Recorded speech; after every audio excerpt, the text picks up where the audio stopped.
Alon Mingalabar, and welcome to Myanmar Musings, a podcast of the Myanmar Research Centre at the Australian National University, Canberra. I'm Luke Corbin, and this is a special collaborative episode that comes in association with The Familiar Strange, another podcast at the ANU that focuses on how anthropology makes the strange familiar and the familiar strange. TFS, as it is known, is hosted by Alexander Emile D'Aloia. This episode is about the anthropology of Myanmar, and 4 PhD students in anthropology who focus on Myanmar, including myself, sat down with Alex and talked about doing and understanding anthropology in the country. So I apologise for this extended introduction, and I'll now hand over to Alex for this episode of The Familiar Strange / Myanmar Musings. Thank you. Hey everyone. First off, we at The Familiar Strange and Myanmar Musings want to acknowledge and celebrate the first Australians on whose lands we are recording this podcast, and pay our respects to the elders of the Ngunnawal and Ngambri peoples, past, present and emerging. Let's go.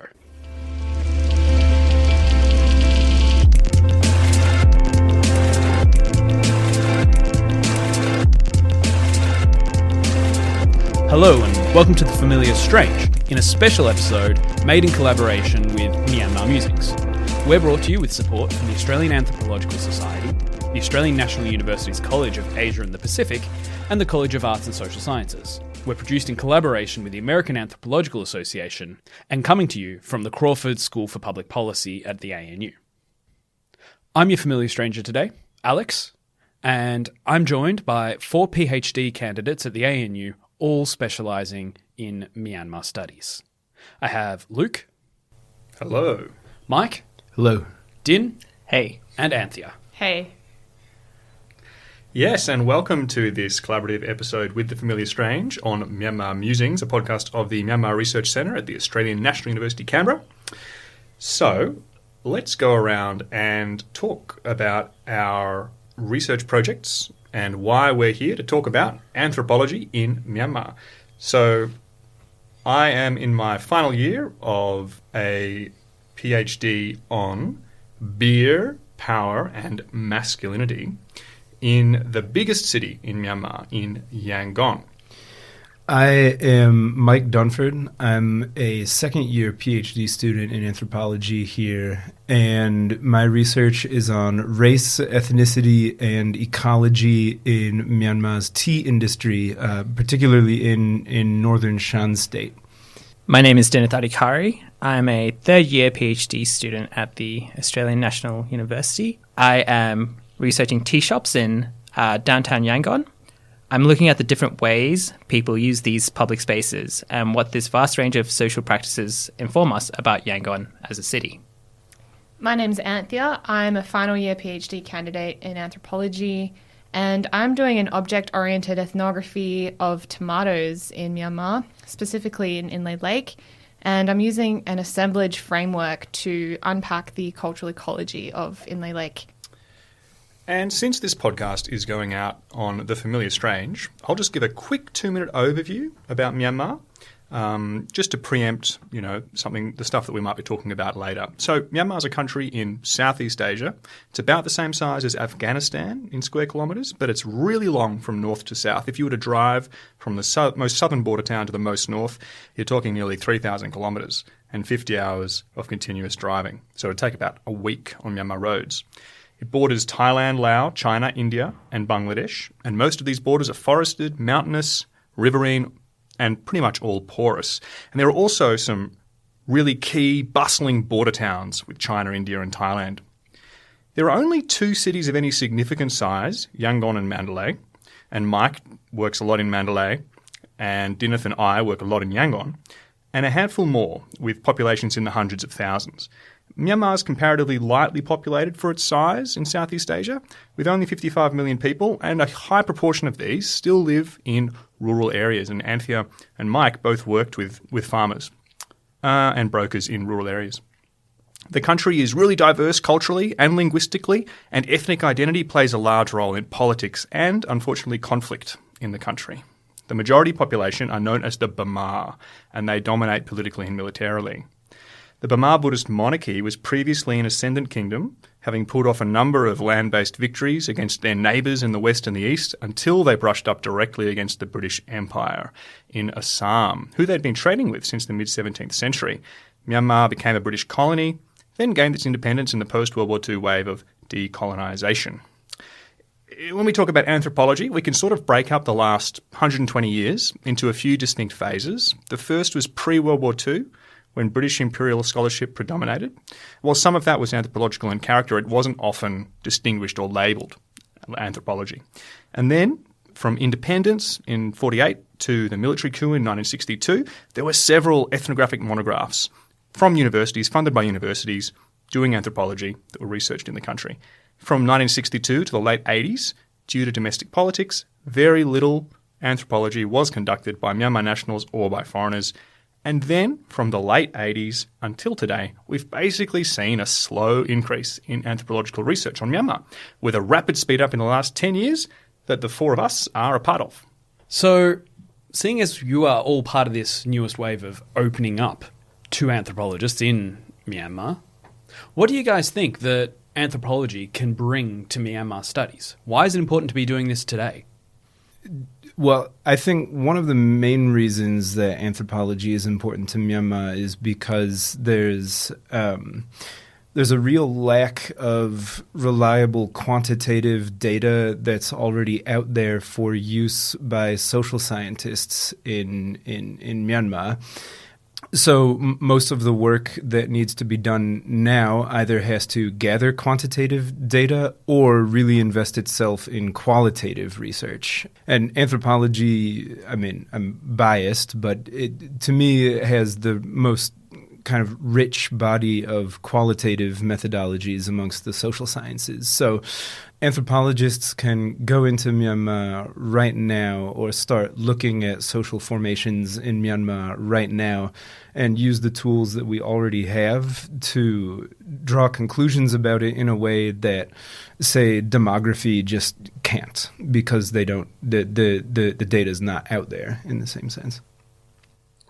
Just to add on to Mike's point, I think one of the general viewpoints of scholarly information on Myanmar, and I think this sort of shapes how a lot of people view Myanmar, is through the lens of kind of political studies or security studies, and that kind of sort of simplifies the narratives about the country. And I think what anthropology does in a really good way is problematize this and also expand these fields further and present different kinds of studies on other practices and things like that. I mean, for example, we kind of talk about opening up the transition as this big momentous occasion, but really unpacking what that means or why that could also be a bit of a problematic statement is something where anthropology really speaks to, and that's something that in my own research is really applicable, because what does that actually mean on the streets of Yangon? It makes sense on a security studies paper, it makes sense on a political paper, but the on-the-ground implications of that is something these anthropological methodologies can really, really speak to.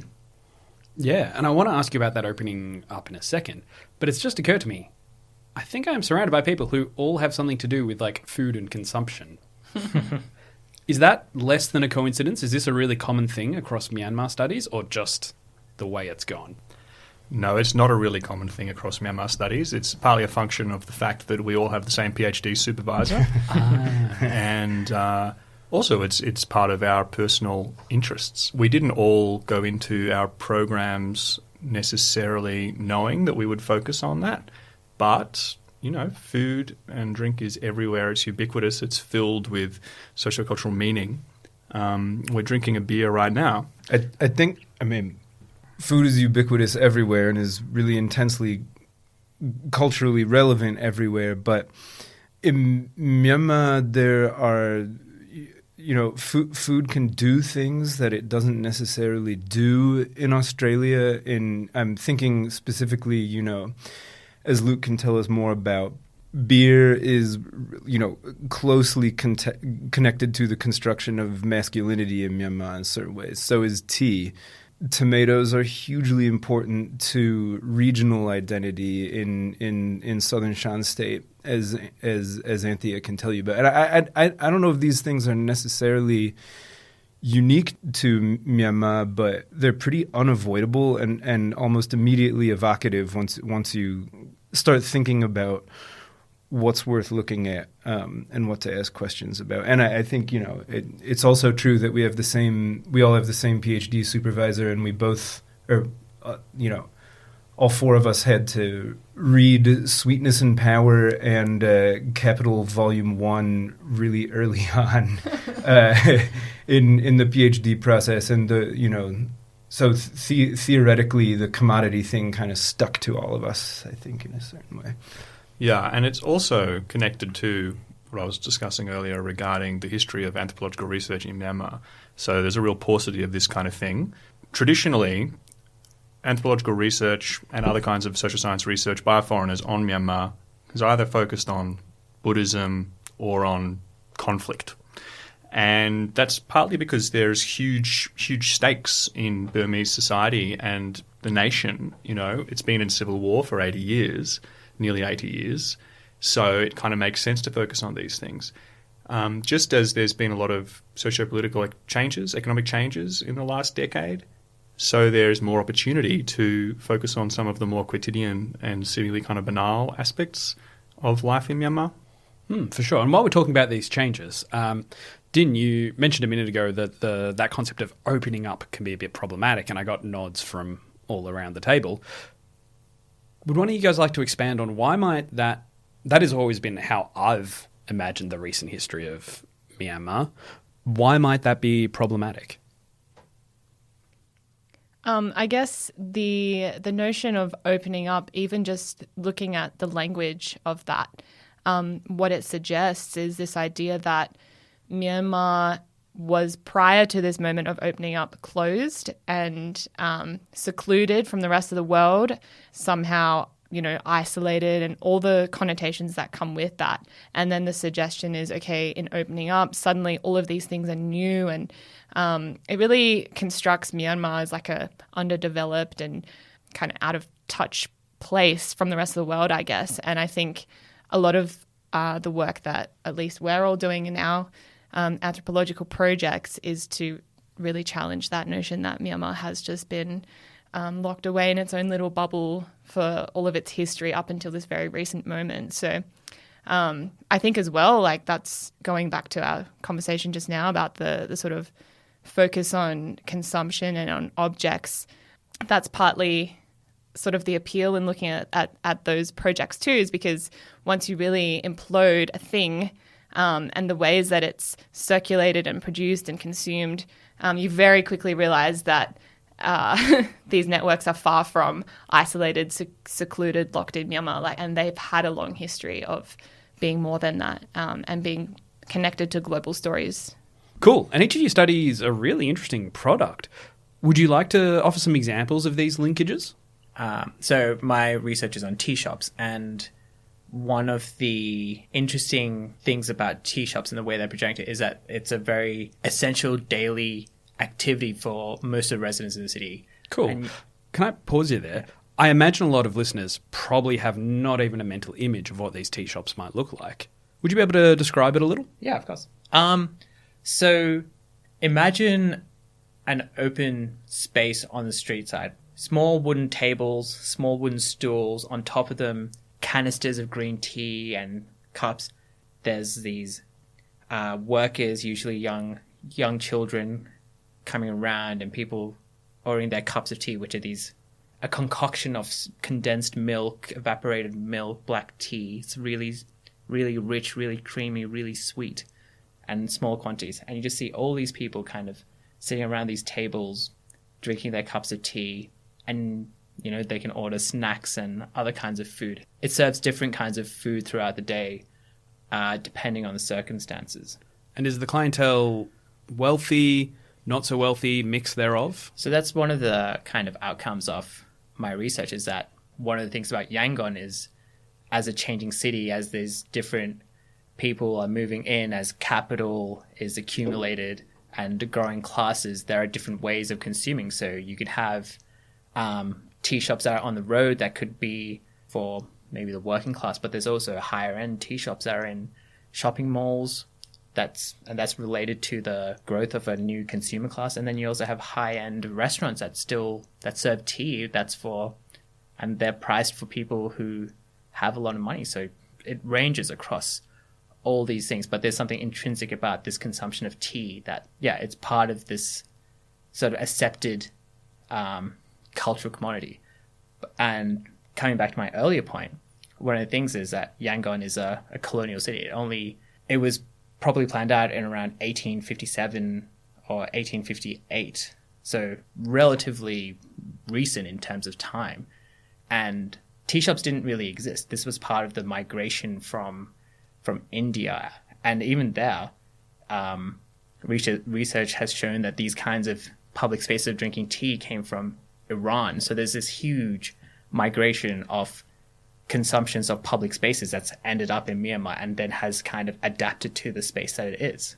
So, so that's like one of the ways we can kind of look at like how these kinds of things have been essentialized, but they have these far bigger connections that exist. One of the fascinating things that Din's research has done is track the institution of the tea shop itself, which, has this really old history as a kind of public sphere type place that begins in what we would now call the Middle East, then travels via India to what is now Myanmar eventually. But the tea plant itself has been cultivated in Myanmar since prehistory, and something that a hypothesis that I have. I don't know if I'm prepared to argue it formally, but I think there's good evidence for a separate domestication event of tea in Myanmar. As Anthea said earlier, the idea that Myanmar was ever closed off from anything is sort of absurd. You have this flow of cultural institutions coming to Myanmar from India via the Middle East as a result of British imperial migration. You have, and the existence of that institution, the tea shop, depends on the local cultivation of Camellia sinensis, or the tea plant, which is totally, an indigenous product. I can go into that more later, but as Anthea pointed out and Din nicely demonstrated, these commodities are really good examples of why this before the opening and after the opening, or this before the transition and after the transition, this before-after dichotomous language just doesn't work in Myanmar. And I think that is an insight that anthropology is generating right now about Myanmar.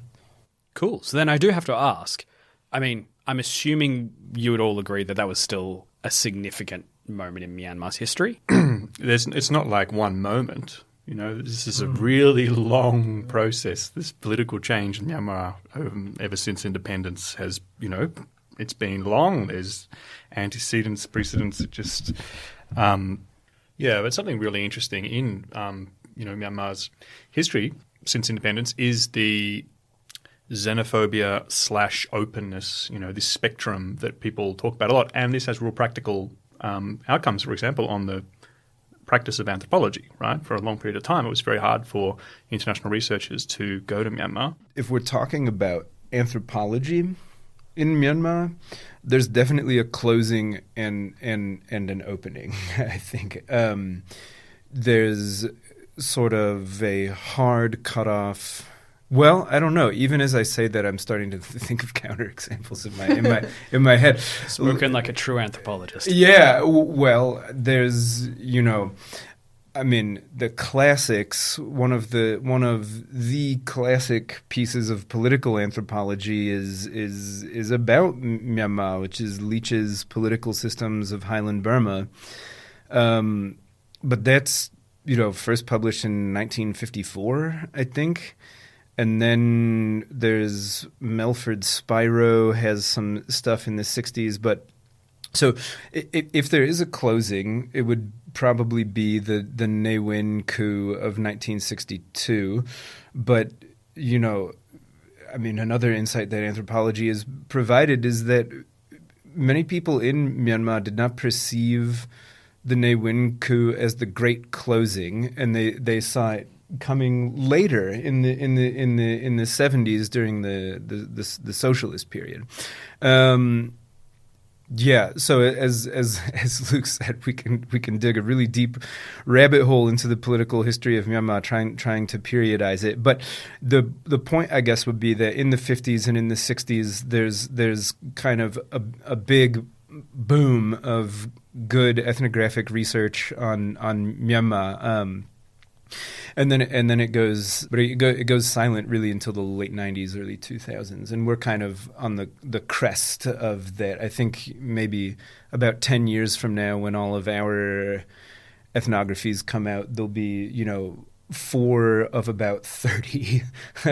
There's a big scene there now, which is a good thing. While you're riding the crest of this wave, there's still got to be some difficulties in trying to get access to your field sites. I think that's an anthropological universal. How have you guys gone? How have you gotten access to your various interlocutors, to whoever you need to speak to, etc.? It's a great question, and basically there's 2 tiers I think everyone would agree with, right? There's the first one, which is access to the country. Yep. So going to Myanmar as a foreign researcher officially and being approved to do so. And then the second one is accessing whoever you're researching. I think we've all got slightly different stories about that.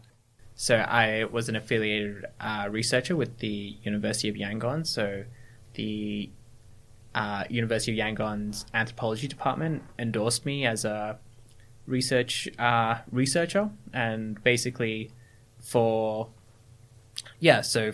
the process, I had to basically write a letter, get a lot of endorsements from supervisors, present my research proposal, and sent all that material, translated it into Burmese, and sent it over. And then I'm sure you guys would understand, there's also a political process that happens within the university of getting that piece of paper to the rector's office, who then approves it, and then it gets taken to the Ministry of Education. So it's a lengthy process. I think mine took about five months in the end before I got approved. And actually, at one point, I actually went to Myanmar on just a tourist visa and had to meet with the faculty just to kind of see what was happening. But mine went pretty smoothly after that. It all got approved, and then when I arrived in Myanmar, I made sure to kind of be in touch with the anthropology department. So I think the main point there is that to get a research visa, which didn't used to exist in Myanmar and now does, you need to be endorsed by an institution.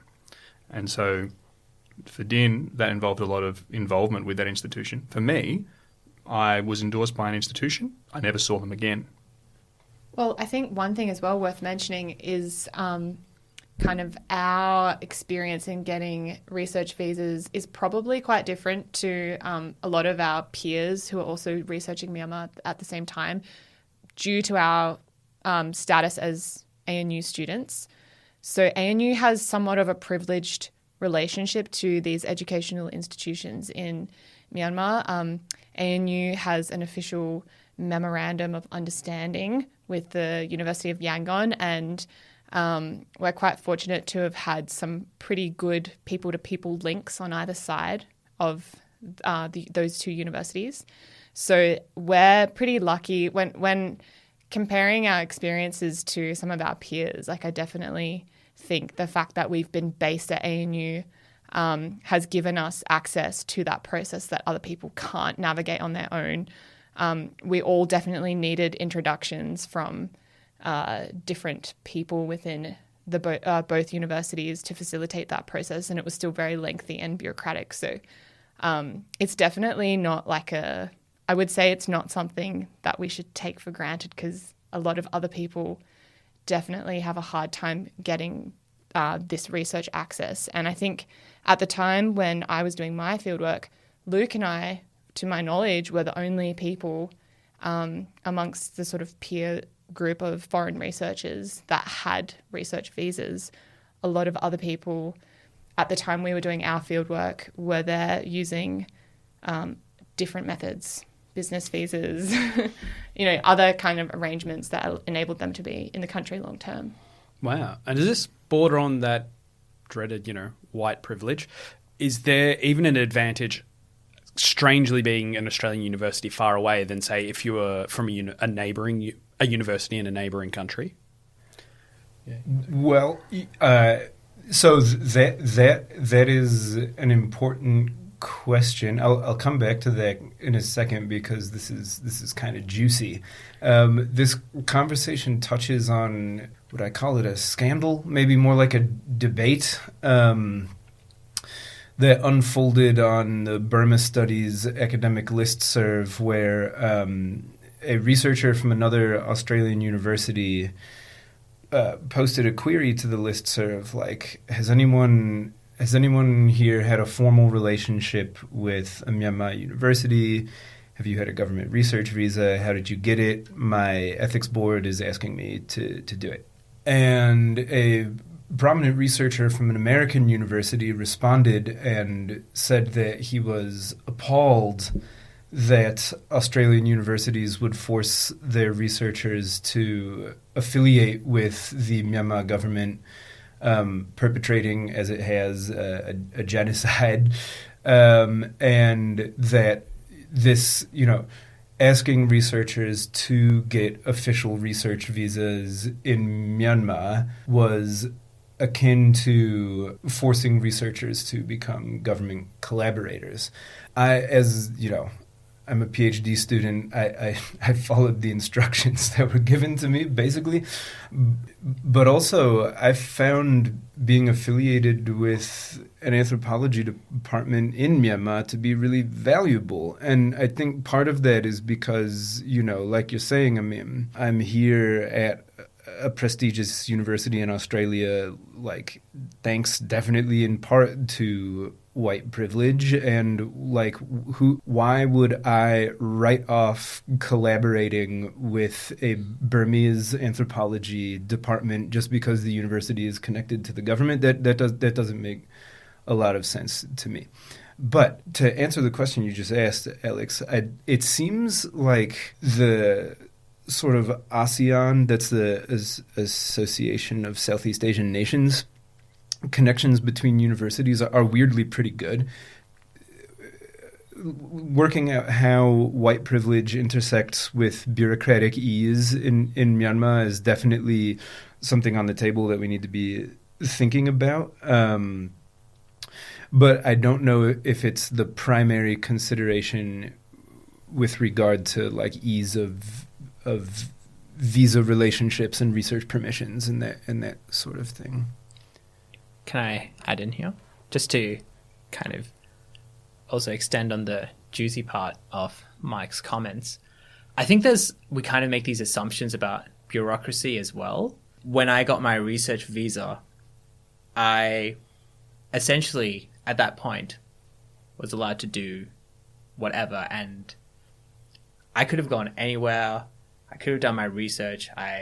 There wasn't really any checks on me.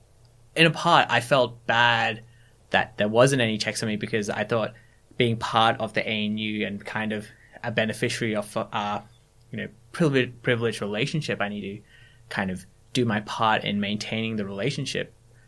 But it's almost a strategy by the University of Yangon's anthropology department to almost keep me at arm's length. I was involved, but they didn't really want to know too much about my research because that would maybe get them in trouble. So I think there's a lot more agency than these kind of big discourses of you're collaborating with the state or not. It's not quite as clear cut as what I think these big things of what a research visa means. Those connotations exist, but what that actually means on the ground is wholly different. That's the sort of real formal level of visas and what have you.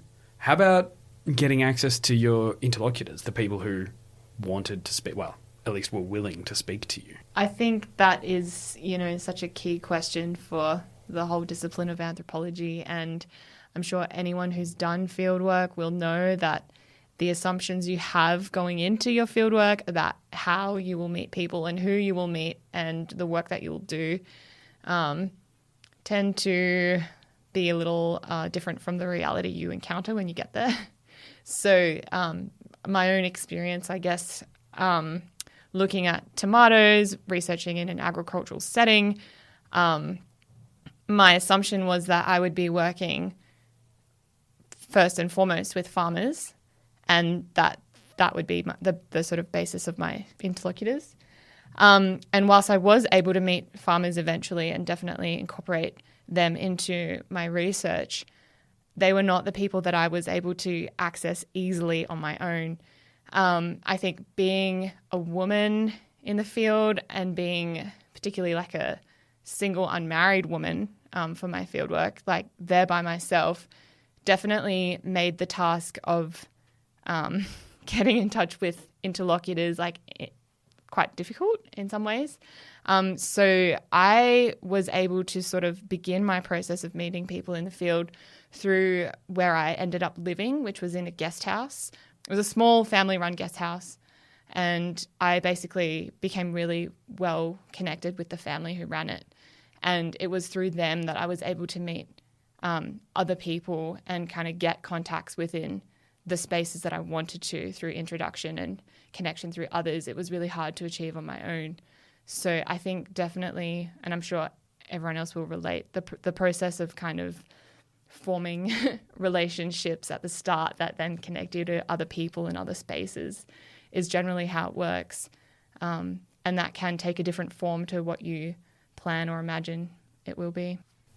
Yeah, I think Anthea's point about serendipitous connections is really important, and I think that's sort of an unavoidable part of anthropological methodology is that you have to sort of see what happens and be open, yeah, and kind of put yourself in a place where you'll be crisscrossed by the social formations or the processes that you want to look at. So in my case, I used to teach anthropology at a postgraduate liberal arts institution in Yangon called the Parami Institute. And when I told my students about the project I wanted to work on, I was lucky enough to have a student who was a tea farmer and had also worked as a tea broker and was from a family of tea farmers. He was almost immediately invested in my project, and he helped, direct what my questions became and what sort of lines my research took. That was, purely kind of a random event based on a lecture I gave there. So once I was on the ground, I had connections to him. Also, by pure freak coincidence, Mandalay University's anthropology department is weirdly invested in tea research, which grew out from a kind of gender and labor program that they wanted to work on. The question now is, how am I going to finish this project from a computer in Canberra, given that the measures related to stopping the spread of the coronavirus have ended my time in the field, as it were. And obviously that's incredibly disappointing. But one thing I've been thinking about recently is there were a lot of places where I really wanted to work, but because of the conflict or because of seasonal access or just because of distance, I was kind of thinking like, oh, well, Namsan, like they're not allowing foreigners in because of the conflict, so that's sort of stricken from my project now. However, if I'm talking about doing all of my work digitally, why not do a bunch of interviews with people who live in Namsan? Like those sort of opportunities to talk to people who I wouldn't have face-to-face access to now seem open in a way that I didn't think of them as being, open because of tools like Zoom or Skype or whatever when I was on the ground. That is such a great point. How being away and having 40 hours a week you can apply to digital labor actually is an opportunity for you to do more with your thesis and to collaborate more with Burmese people as well. So your name will be on the thesis, right? But now you have the opportunity to really do something truly collaborative. Yeah, that's true. And I think working out how to ask the tea farming community, most of whom would identify as, they would call themselves Daang, Burmese people would call them Palaung, mostly come from one ethnic group. But kind of now I'm thinking it would probably be more valuable to ask Daang people, what they want to know about the tea industry that I can kind of synthesize and compile from here. And maybe taking an activist approach is more visible now in a way that it wasn't visible to me, a year ago when I was planning to start research.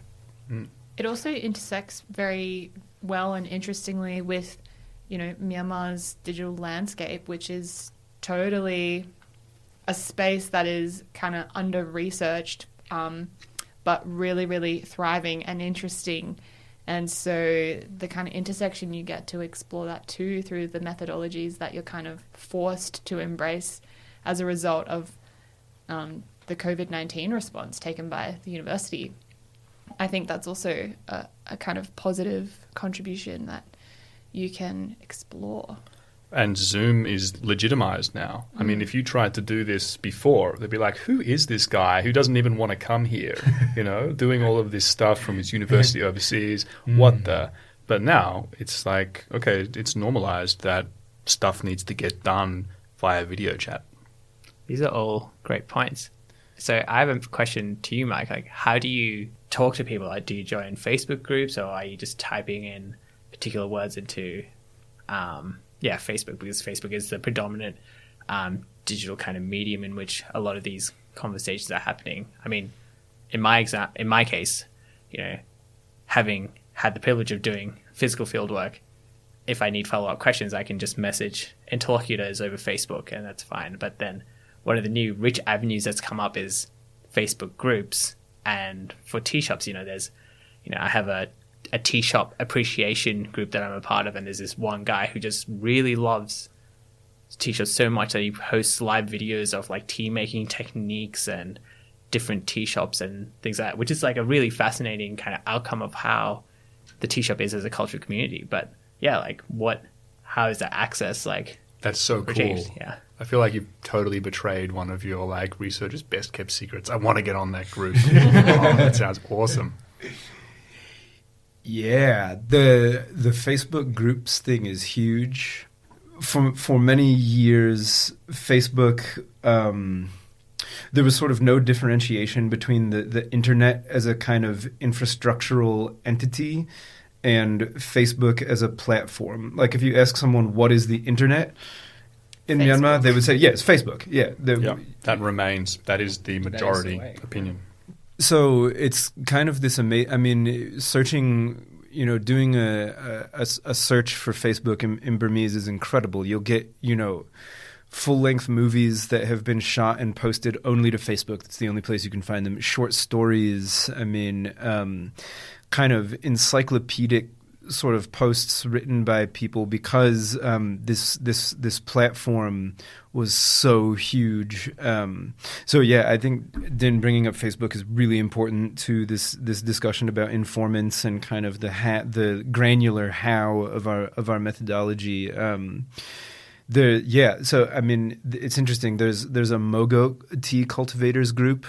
Mogok is a major town for a bunch of different things, including tea in northern Myanmar. But the Mogok tea cultivators group seems to be run mainly by Chinese hipsters who were tea cultivators in China and have become kind of like expat tea cultivator cool guys in northern Myanmar. But then there are a bunch of working class farmers who talk to them and tell them, like, oh, your terraces look like shit, you need to transplant this way. And like, yeah, Facebook is a fascinating platform for research in Myanmar. If anything, I think I'm underusing it at this point.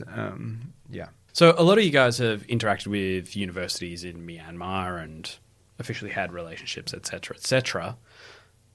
When it comes to that, well, first of all, to what extent have you guys collaborated in your research and worked alongside with, however, local researchers? Has that been much of a thing or not so much? I'll quickly go first. As I mentioned earlier, I was officially endorsed and hosted by an organisation in Myanmar to get my research visa. That was a very well-known, and it's fallen from grace, but it used to be one of the most high-profile NGOs in the country, and I never saw them after I got my endorsement ever again. But I did work with research assistants in Myanmar who I found through personal networks and through WhatsApp, and that was really important for one part of my research. Yeah. So like I said earlier, once I got my research visa, I had been given a free pass, and to that extent, I was lucky and privileged enough to kind of get to know the rest of the students of the Department of Anthropology, who are they do so many different things in the city. So in that sense, I got involved in a few activities, and if that could be counted as collaboration, but it's not really official collaboration. It's more like we have a shared interest in anthropology. So in the more official kind of sense of collaboration, one of the places I interviewed, which was about high-end tea shops, was a place called Rangoon Tea House. And the owner of that tea shop / restaurant, it kind of operates in a very nebulous space. It's really important for him to kind of connect his shop to the sort of history of tea shops in the city. So because of that, he was really interested in kind of documenting tea shops in the city and sort of showing how his own shop was kind of sort of riffing off this sort of the cultural symbologies of food and drink. So I worked with a few of their I guess team, and we kind of were thinking, like, we were in the process of writing like a little book about history of tea shops in the city and a guide to tea shops in the city. So that's like something that's still in the works, but it's something that shows how like different kind of outlets for this kind of collaboration. Obviously we have to see it as a bit of a, there's a certain stake in the owner's kind of reason to connect his shop into this thing, but it also shows like this shared interest in these spaces and sort of promoting them as well.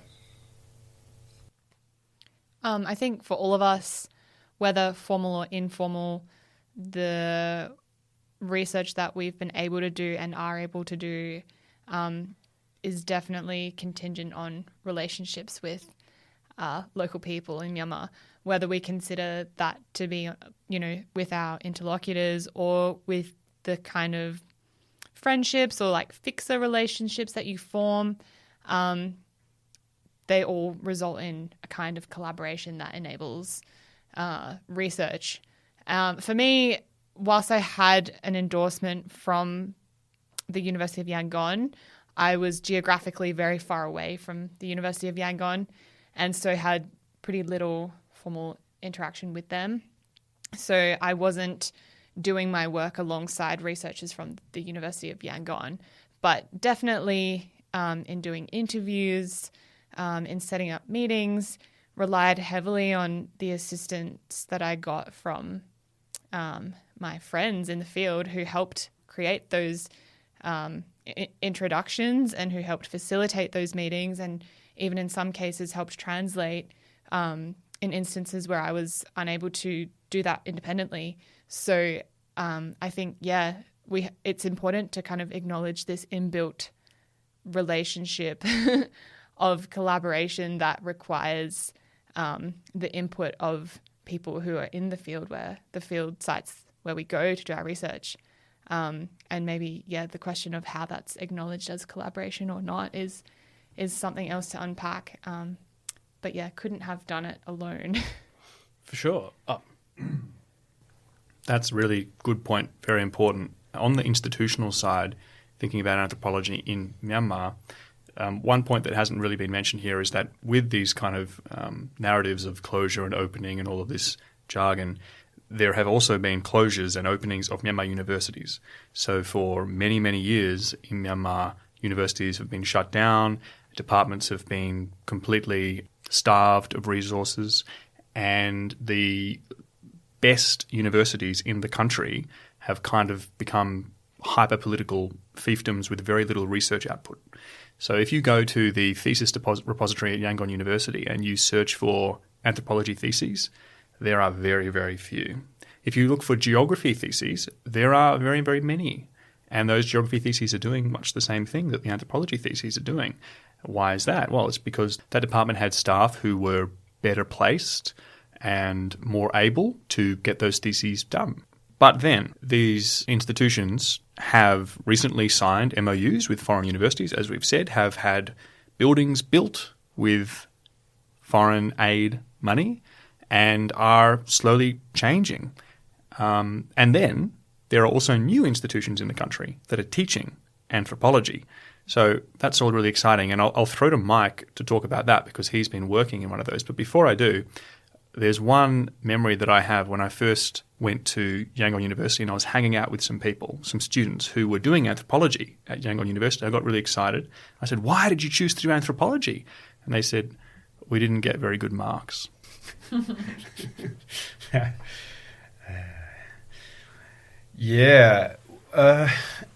Interesting. That I heard that occasionally when I asked students at Mandalay University why they chose to study anthropology, but there were quite a few students there at Mandalay University who came in intentionally wanting to do anthropology, and they kind of had an honors program in their anthropology department for students who were particularly invested in it. And they were, as undergraduates, kind of doing independent ethnographic research on festivals and all sorts of cool stuff. I'll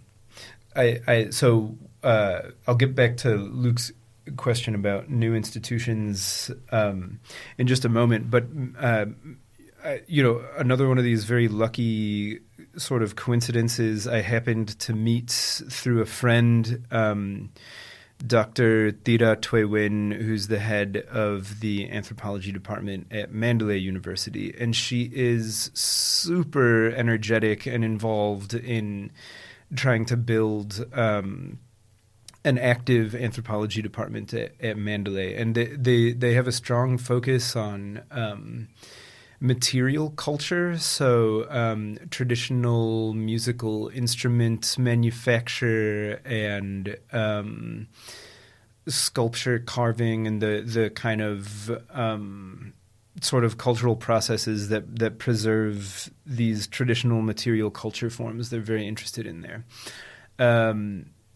Alex mentioned before we started recording that in Latin American universities, you tend to not find anthropology departments outside of maybe the exception of Mexico. Depends on the country. I wouldn't go so far as to say all Latin American countries, but certain Latin American countries, generally the ones that went extremely left.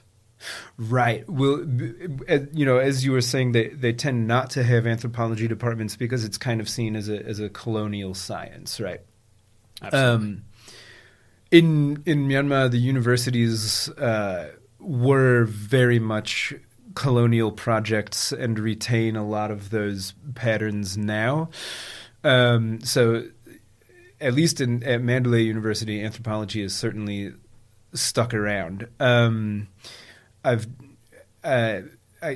also worked at the Parami Institute, which is now there's also Parami University, which is kind of a independent nonprofit university, which is affiliated with the Parami Institute where I used to work.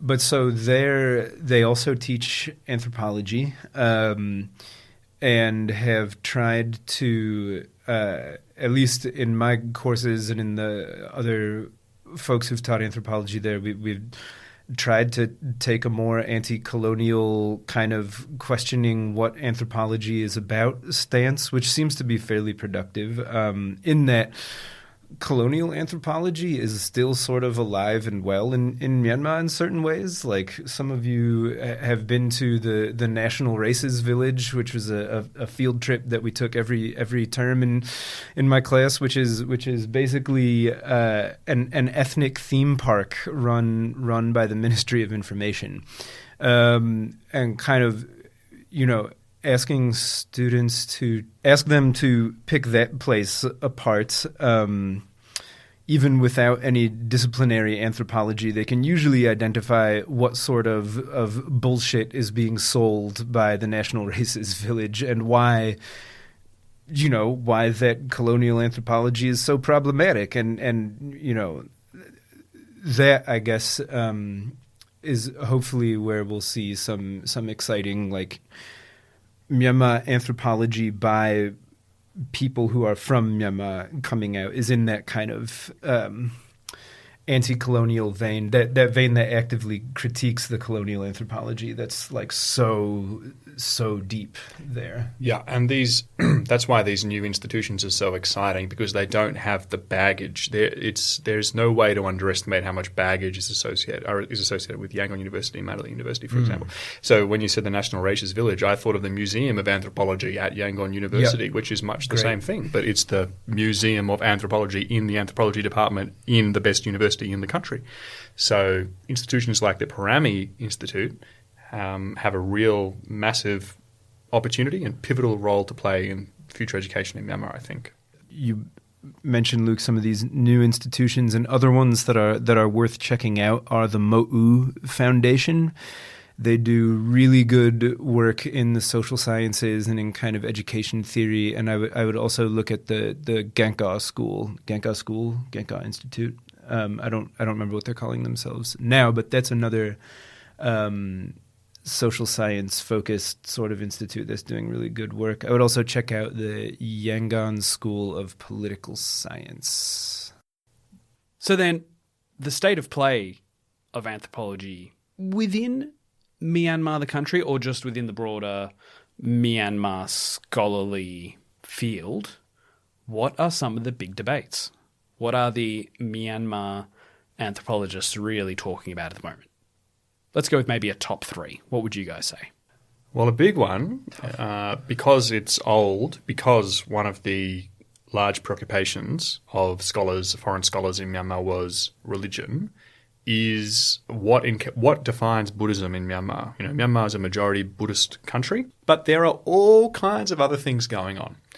And one debate between anthropologists and other religious studies scholars is which things belong to Buddhism and which things don't, which things existed before Buddhism, how did they get incorporated into Buddhism, and then, like, most starkly, are they part of Buddhism or not? So there's a thing called the Wazar cults in Myanmar, which are beliefs in supernatural beings.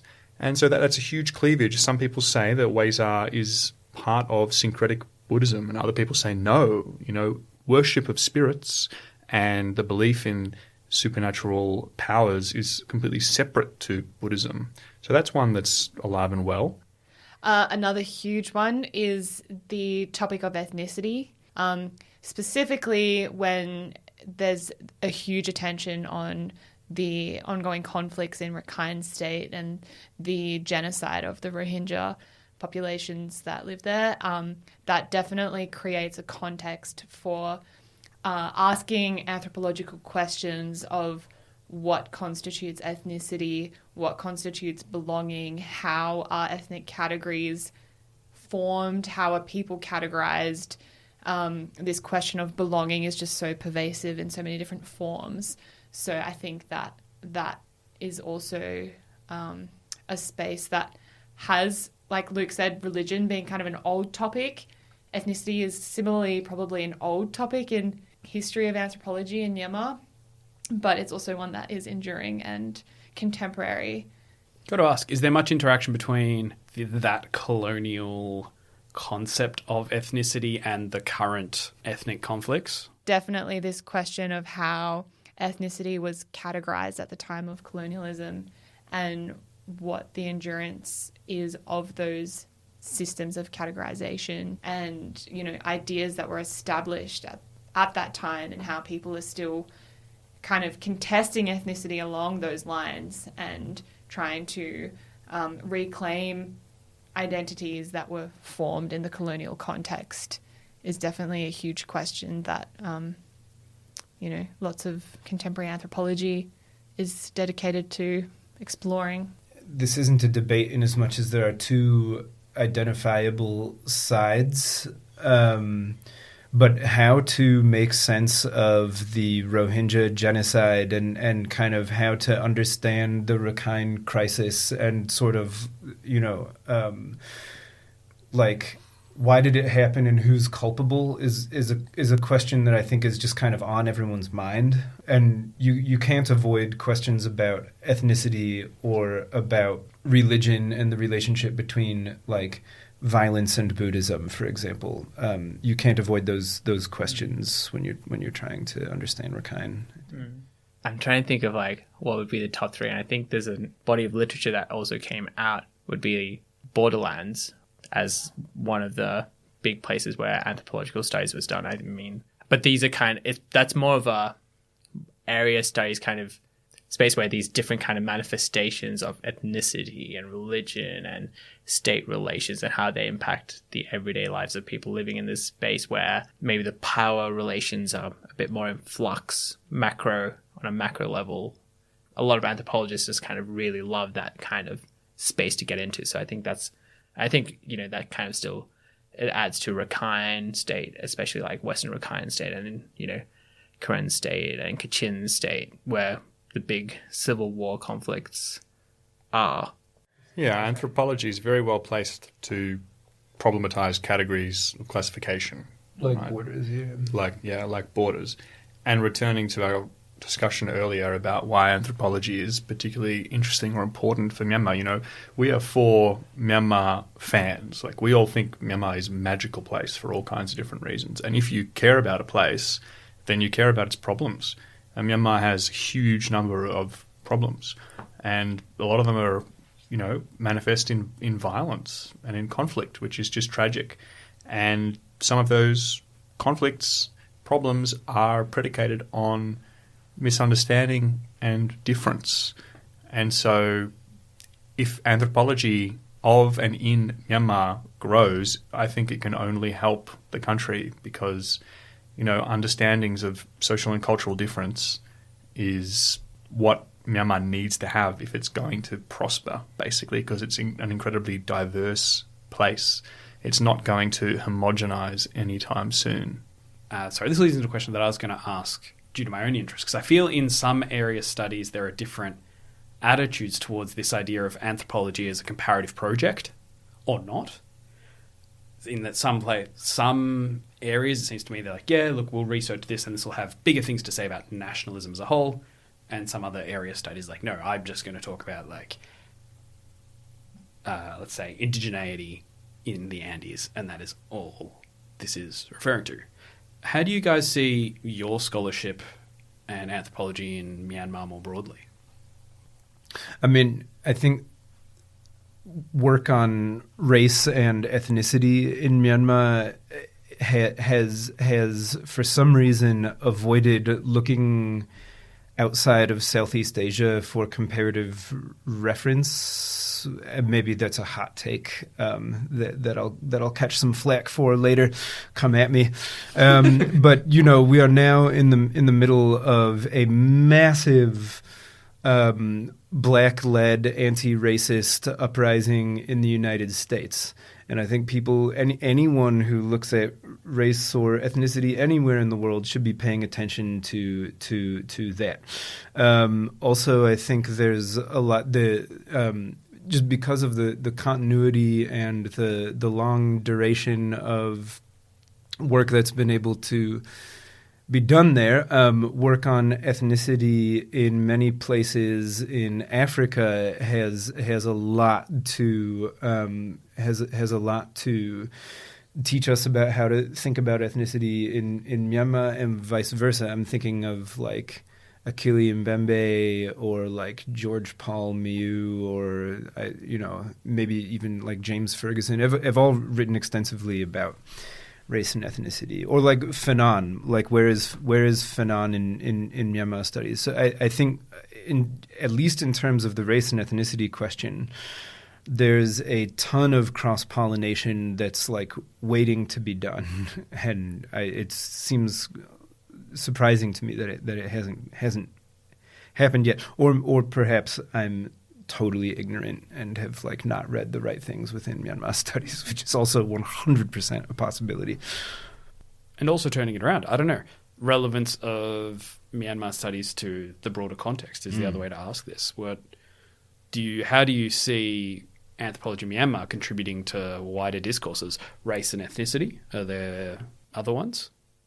What your question kind of asks us sort of riffs on what we were talking about earlier, like how we kind of view our research and how we kind of view anthropology. And maybe the mindset is that we have to look at this in not like understandings aren't these like necessarily bounded by our geography intrinsically because of how we study. Like, the example is a tea shop is a multitude of different migration patterns and put into like convection oven and like forced with like urbanization and all these different things.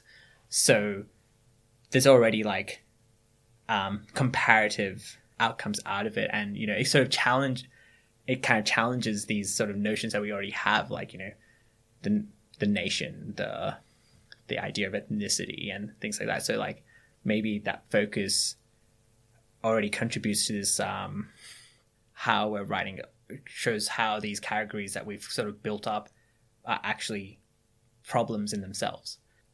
I think an interesting way to look at this as well would be through the prism.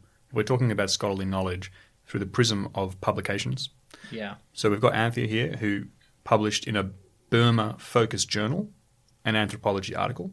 We've got Mike here, who published in a Southeast Asia-focused journal a Myanmar anthropology article.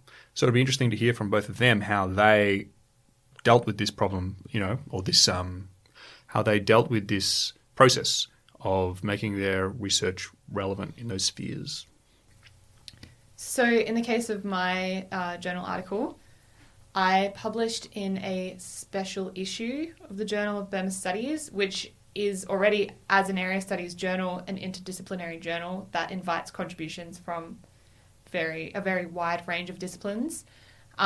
This special issue was specifically looking at the topic of the environment in Myanmar, which my research really speaks to.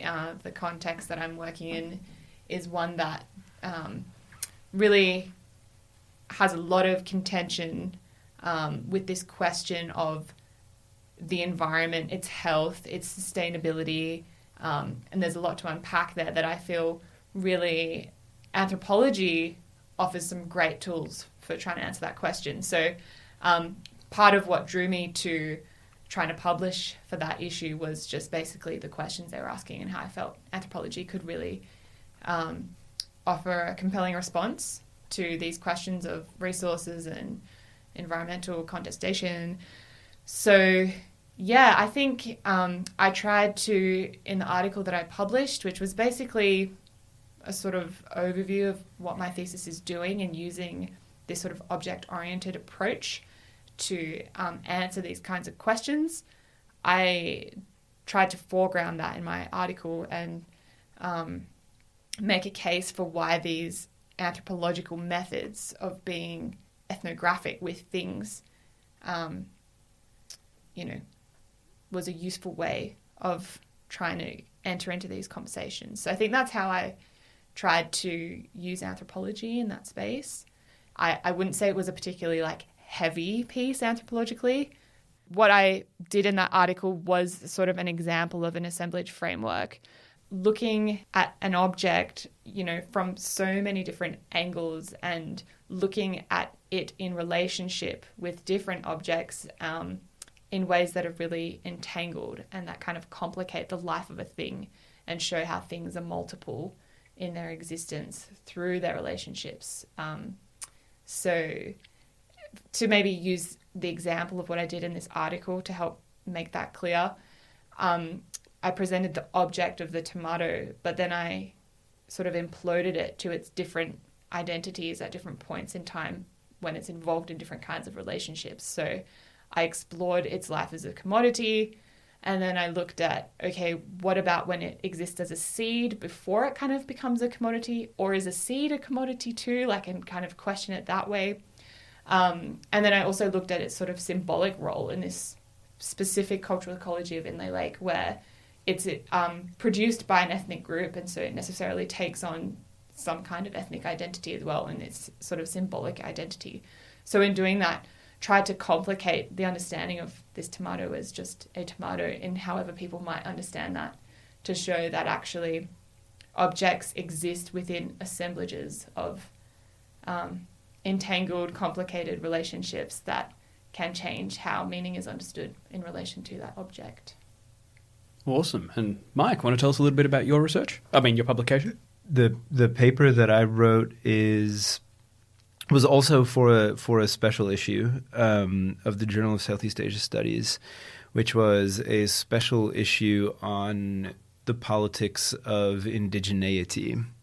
The question was, to some extent, it was framed along nation-state lines. So there's sort of, I think, most, if not all, of the states that you would think of as being part of Southeast Asia were included in the issue. So I had the Myanmar one, and the question was how groups within Myanmar have mobilized this idea of indigeneity or indigenousness, or identifying as indigenous persons in order to kind of jump scale beyond the national. So how they would form associations across nation-state borders, or how they would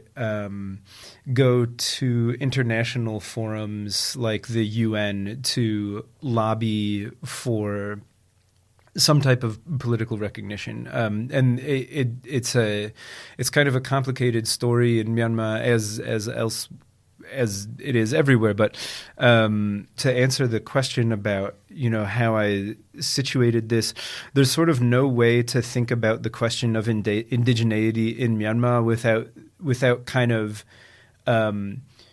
erasing nation-state borders in your head and thinking about what the space that we now call Myanmar looks like if you sort of imagine social formations as existing across borders. There's sort of no other way to imagine how indigeneity would work unless you sort of do away with the borders. So I guess there's a tension between, quote unquote, indigenous peoples in Myanmar and the idea of indigeneity, which is about kind of, radical attachment to land. And this doesn't really work for a lot of the population of Myanmar who see themselves as belonging to structures that exist across borders. So one last question for you guys from me. If somebody wanted to get up to speed with Myanmar and maybe particularly anthropology in Myanmar in a hurry, where would you send them? I think the Journal of Burma Studies would be a good place to start looking for academic source material that is released. There are issues released twice a year, so there's quite a lot coming out. Any chance it's open source? It's not open source as far as I'm aware, but then some great easy access materials that are not too heavily academic and really tied into contemporary debates and conversations. One would be Tea Circle, which is a blog that actually Mike and Din have recently published an article on about apioceas in Yangon, tea mixes. So a little plug for their work there, but that would be a great starting point. New Mandala has a Myanmar section. Oh, and there is Luke's Myanmar Musings podcast. Of course, which is, I of hope, course, a great resource. For which I people hope looking all to get TFS into. listeners are now are subscribed to. Like and subscribe. No comment.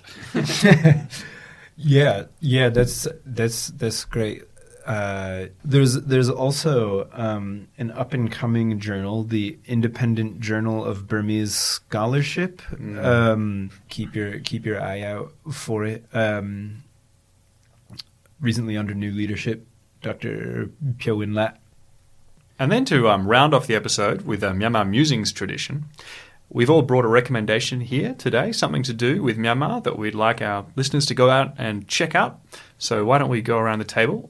So, one of my favorite things to recommend, and it's for people who are maybe interested in learning Burmese, so it might not be for everyone, is the Tea Shop Diaries, which is a great radio drama that's been going for, I think, 7 years, and it's basically kind of encapsulates what happens in a tea shop. It's just a drama about a family that runs a tea shop, and they just go through navigating all these different issues, and it's great for learning Burmese. It's great for learning about what's happening in Myanmar. It hits all these notes, and it's done in such a great way that I think it's like one of the best things to listen to. You should type in the Teacup Diaries or Teacup Stories on Facebook, and the sign is like a little picture of a steaming cup of tea. So this page is very active, and they put up their episodes on Facebook, and they put up different videos of interviews with different tea shop people and all these different, all the different news pieces. At the moment, it's the election, so there's a lot of pieces about that. So it's a really great resource. This has nothing to do with anthropology as such, but has a lot to do with Myanmar. I'm going to recommend that anyone listening to this, you look for the poetry of two guys. That's Aung Jae and Maung Dae. So Aung Jae would be spelled AUNG space CHEIMT. Doesn't get spelled the way that it sounds necessarily. And then Maung Dae, he would spell his name MAUNG space DAY, Maung Dae. So search for their poetry on Google. A lot of it has been translated into English, and it's really excellent. I have a recommendation that is perhaps a bit limited to local listeners here in Canberra, and that would be to take a journey out to Gungahlin and have yourself a nice Burmese meal at Myanmar Corner. Hey. Speaking of... That's the best recommendation. Speaking of consumption and food culture that we started off this conversation with, that is a place here in Canberra where you can sample some of that. So that's for those who are based locally. Unfortunately, other listeners will have to wait until they journey to the great national capital of Canberra. But yeah, great food and really nice family that owns it and runs it. Yeah. Shout out to Josue Go and Ain Tu. And as I'm a guest on this particular episode, I'm going to take the liberty of doing a recommendation of my own. And regular listeners of Myanmar Musings will know that I've been on a little bit of a Northeast India Naga kind of bent recently. And I've gotten really into a band called the Imphal Talkies and the Howlers. And their first album is a straight-up protest album out of Manipur. And it's got really, really great songs, really cool songwriting, lyrics like, "The nights we know are dark, the days we survive are bloody. How can you ask me not to drink?" And they've got an army camp inside the university campus. No one says anything about it. Professors, they're busy making friends with the army for free alcohol. They're all going to die alcoholics, just like me, but I buy my own drinks every night. They're a really cool band. I really recommend. Just go to Spotify, go to Google, Imphal Talkies and the Howlers. That's Imphal, like the city in Manipur State. Amazing. Well, that's all we've got time for, but thank you so much, guys. I'd like to thank Anthea. Thanks, Alex. Thank Din. Thank you. Thank Mike. Thank you very much. And thank Luke from Myanmar Musings. She's a team buddy. I've been your host, Alex. This has been a special episode in collaboration with Myanmar Musings.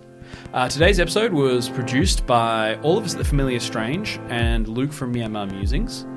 Our executive producers are the wonderful Deanna Caddo and Matthew Fung.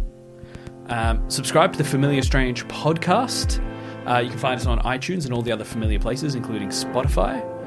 Where can they find you, Luke? MyanmarMusings.com. You can search Facebook for Myanmar Musings, Spotify, Google Play, all those places. Now, you can find show notes, including a list of all the books and papers mentioned today, plus our blog about anthropology's role in the world at thefamiliarstrange.com. If you want to contribute to the blog or have anything to say to myself or other hosts of this program, email us at submissions@thefamiliarstrange.com, tweet at TFS Tweets, or look us up on Facebook or Instagram. Music by Pete Dabro. Special thanks to Nick Farrelly, Will Grant, Martin Pierce, and Maud Rowe. Thanks for listening. Until next time, keep musing and talking strange.